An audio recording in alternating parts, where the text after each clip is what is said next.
Brand identity जो है वो सबसे पावरफुल तरीका रहता है कि आप आपके कस्टमर्स तक पहुंच पाओ। आप कौन हो, क्या करते हो, कस्टमर्स के लिए आपके पास क्या है, ये सारी चीज़ें जो है वो आपके ब्रांड आइडेंटिटी से कम्युनिकेट होती है। जब हम लोग बोलते हैं कि ब्रांड आइडेंटिटी इतनी पावरफुल चीज़ है, तो हमें हमारी सारी ब्रांडिंग की जो भी चीज़ें हैं, जो भी ब्रांड आइडेंटिटी की चीज़ें हैं, वो सारी बहुत स्ट्रॉन्ग रखना ज़रूरी है। अनफॉर्चुनेटली बहुत सारे ब्रांड्स को ऐसा लगता है कि उनकी ब्रांड आइडेंटिटी बहुत ही ज़्यादा अच्छी है, बट कहीं ना कहीं उनको प्रॉब्लम जाती है लोगों तक पहुंचने के लिए। लोग उन तक आ नहीं पाते, वो लोगों को अट्रैक्ट नहीं कर पाते। तो ऐसे टाइम पे हमें ध्यान देने की बहुत ज़्यादा ज़रूरत है कि हमारी ब्रांड आइडेंटिटी सच में अच्छी है या नहीं।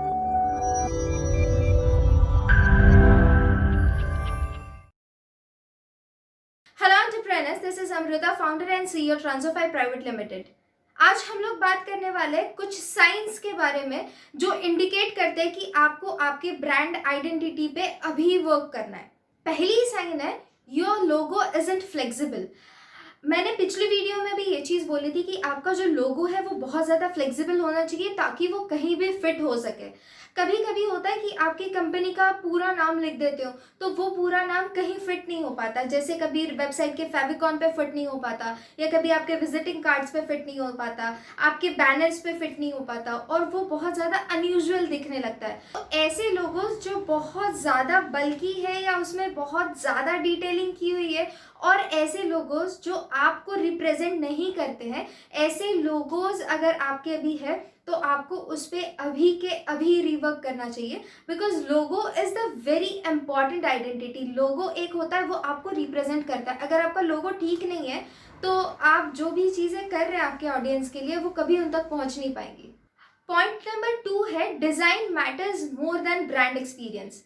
कभी कभी क्या होता है कि आप बहुत आर्टिस्टिक सोचते हैं, बहुत ज़्यादा आर्ट आपके लोगों में डाल देते हैं, वो लोगो फ्लेक्सिबल नहीं होता है, तो उस टाइम पे प्रॉब्लम हो सकती है। या तो आपका सर्विस बहुत अच्छा है, आपका कस्टमर सर्विस बहुत ही ज़्यादा अच्छा है, आप लोगों के साथ अच्छे से बात भी कर लेते हो, बट जब वो लोग आपके वेबसाइट पे या आपके एप्लीकेशन पे आते हैं उस टाइम वो इतना ही ज़्यादा आर्टिस्टिक है कि उसकी जो मेन चीज़ है वो ही मिसिंग हो जाती है। लोगों को पता नहीं चलता है कि वो एप्लीकेशन पे किस लिए आए, क्योंकि वो नेविगेट नहीं कर पाते ठीक से। तो ऐसे टाइम पे लोग उस डिजाइन से इरिटेट हो जाते हैं, ना कि इम्प्रेस होते हैं। तो अगर आपने कुछ ऐसी आर्टिस्टिक चीजें की है आपके कस्टमर्स को एंगेज करने के लिए या उनको इम्प्रेस करने के लिए, तो प्लीज अभी के अभी उस पर वर्क कीजिए। उसको इतना सिंपल बनाइए कि लोग वहां पे अच्छे से नेविगेट कर पाए।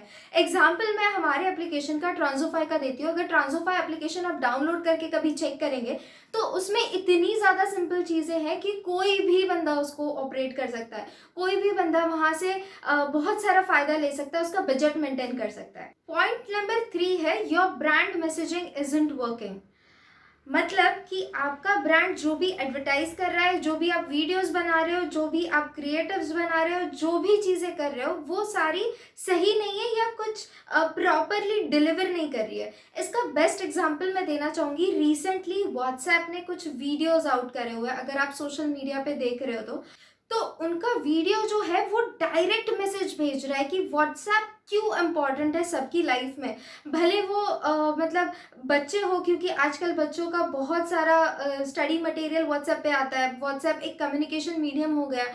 बहुत सारी कंपनीज है जो जिनका मेन कम्युनिकेशन मीडियम व्हाट्सएप है। जो सीनियर सिटीजन्स है वो कैसे उनके बच्चों के साथ में कनेक्ट हो सकते। तो अगर आपका ब्रांड मैसेज लोगों के दिलों तक नहीं पहुंच रहा है तो आपको आपके ब्रांड मैसेज पे अभी के अभी वर्क करना है।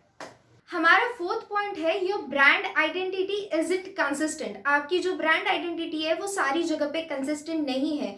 मतलब आप ट्विटर ले लो, फेसबुक ले लो, इंस्टाग्राम ले लो, लिंक्डइन ले लो, अगर इन चारों पे भी आपका ब्रांड सेम नहीं दिख रहा है तो लोग आपको याद नहीं रखते। पिछली वीडियो में भी हमने इस बारे में बात की थी कि ब्रांड आइडेंटिटी सारी जगह पे सेम होनी चाहिए, जो रिकॉल वैल्यू जनरेट करती है।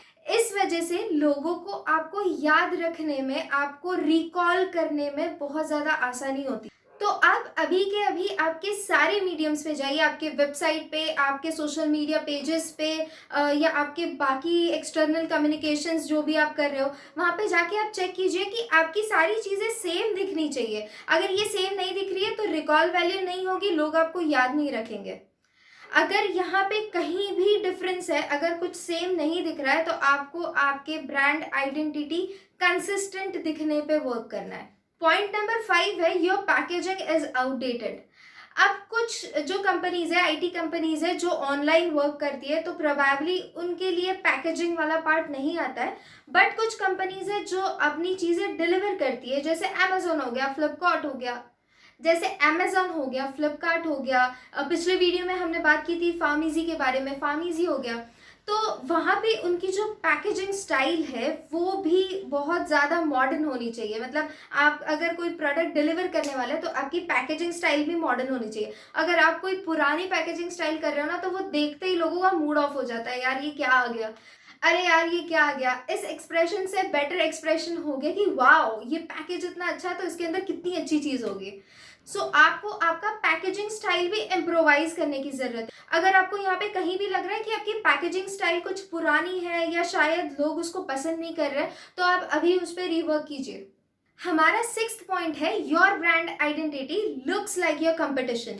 तो आप इस चीज़ का पूरा पूरा ध्यान रखें कि आपका जो ब्रांड आइडेंटिटी है, आपका लोगो है या आपके कलर्स है या आपका जो भी है, वो आपके कंपटीशन जैसा नहीं दिखना चाहिए। एग्जाम्पल देती हूँ, आप इमेजिन कीजिए फेसबुक का एफ जैसा है, सिमिलर आप कुछ आपका लोगो बना दोगे, तो लोगो देखने के बाद में आपके टारगेटेड ऑडियंस को वो चीज़ क्लिक नहीं होगी कि ये ब्रांड दूसरी है, मतलब ये फेसबुक नहीं है। शायद जब हम लोग स्क्रॉल करते हैं तो अगर कुछ सिमिलर दिख जाता है ना, तो हमें एकदम से क्लिक होता है। बिकॉज इसका रीज़न भी एक बहुत ज़्यादा है कि हमने जो पिछले पॉइंट में डिस्कस किया था, रिकॉल वैल्यू। तो ये जो ब्रांड्स है, आपकी कंपटीशन जो ब्रांड है जो ऑलरेडी मार्केट में है, इन्होंने इनकी एक रिकॉल वैल्यू ऑलरेडी जनरेट करके रखी है। अगर आप सिमिलर कुछ उनके जैसा बना देते हो तो ऑफकोर्स वो जो विजुअल है वो पहले, मतलब ऑडियंस को वही लगेगा कि यार ये तो सिमिलर है, तो उनको आपका लोगो देखने के बाद भी आपकी कंपटीशन की ही याद आएगी। अगर आपको लगता है कि आपका लोगो आपके कंपटीशन जैसा दिख रहा है, तो अभी आप आपके लोगो पे वर्कआउट कीजिए। पॉइंट नंबर 7 है your brand doesn't reflect your values. आपकी जो वैल्यूज है, आपका जो विजन है, आपका जो मिशन है, आपकी जो भी थॉट्स है, आपको जहाँ पे भी आपका बिजनेस लेके जाना है, ये सारी चीज़ों का एक कॉम्बिनेशन, ये सारी चीज़ें रिफ्लेक्ट होनी चाहिए आपके ब्रांड आइडेंटिटी में या आपके ब्रांडिंग स्टफ में। आपका टाइपोग्राफी, आपका लोगो, आपके क्रिएटिव्स, आपका विजुअल्स, आपके वीडियोस, ये सारी चीज़ें ना आपको रिफ्लेक्ट करती है। तो what you are should reflect आपकी सारी चीज़ों में। अगर वो रिफ्लेक्ट नहीं हो रहे तो लोगों को कभी पता ही नहीं चलेगा कि आप कौन हो, राइट? तो आपको अगर ऐसा लग रहा है कि यहाँ पे कहीं मिसमैच है, तो आप इस पॉइंट पे भी वर्कआउट कीजिए।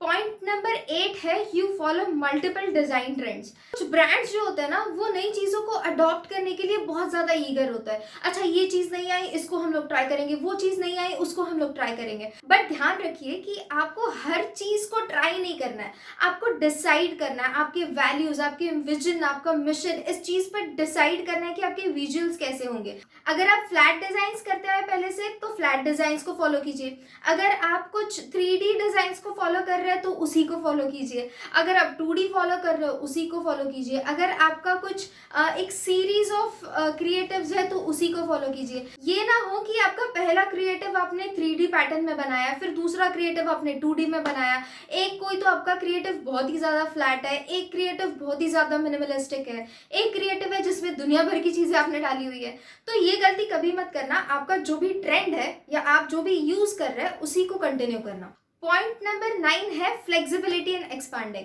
एक गुड या परफेक्ट ब्रांड आइडेंटिटी हम लोग तभी बोलते हैं जब वो फ्लेक्सिबल होती है। जैसे पिछले वीडियो में हमने डिस्कस किया था, आपका जो ब्रांडिंग स्टफ है वो फ्लेक्सिबल होना चाहिए, वो कहीं भी एडजस्ट होने वाला होना चाहिए। जैसे कि हमारा मैजिकल फ्रॉग, फॉर एग्जांपल, अगर मैं आज डिसाइड करती हूँ कि मुझे कोई प्रोडक्ट लाइन में जाना है तो मेरा मैजिकल फ्रॉग वहाँ पे भी फिट होगा। अगर मैं सोचती हूँ कि मुझे ट्रांसोफाई नेम के अंडर कोई और प्रोडक्ट लॉन्च करना है तो प्रोबेबली मेरा फ्रॉग वहाँ पे भी एडजस्ट हो जाएगा। कभी अगर मैं सोचती हूँ कि मेरे एग्जिस्टिंग सेटअप में मुझे अगर कुछ एक्सपांड करना है तो मेरा फ्रॉग वैसे तो है ही।